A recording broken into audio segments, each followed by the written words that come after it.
ନୂଆ ବର୍ଷରେ ଫିଷ୍ଟ କରିବା ପାଇଁ ଜାଗା ଖୋଜିବାକୁ ବାହାରି ପଡ଼ିଲୁ ଆମେ। ହେଲେ ଏଠି ଆସିଲା ପରେ ଏମାନେ କହୁଛନ୍ତି ନୂଆ ବର୍ଷ ତ ଗୁରୁବାର ଦିନ ପଡୁଛି, ଚାଲ ଡାଲି ଭାତ ଫିଷ୍ଟ କରିଦବା ଆଉ।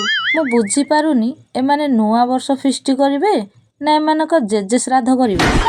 ଆସିକି ଡିସେମ୍ବର 28 ହେଇଗଲା, ତଥାପି ଆମେ ଫିଷ୍ଟ କରିପାରିଲୁନି। ଆଉ କେମିତି ଫିଷ୍ଟ କରିବୁ?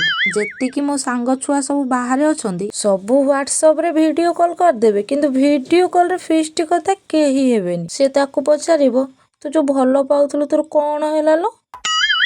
ସେ କହିବ ନା ଲୋ ମୁଁ ତାକୁ ଛାଡ଼ି ଦେଇଛି। ସେଠୁ ଆଉ ଜଣେ କହିବ ହଁ ଲୋ ଆମର ବି କାଲି ଝଗଡ଼ା ହେଇଯାଇଛି। ପୁଣି ଇଏ ତାକୁ କହିବ ହଉ ମୋ କଥା ଛାଡ଼େ, ଆଉ ତୋର କଣ ଖବର କଣ ଟିକେ? ଏ ତ ସବୁ ଏଇଭଳିଆ ହେବେ ଆଉ ଫିଷ୍ଟ କଣ କରିବୁ?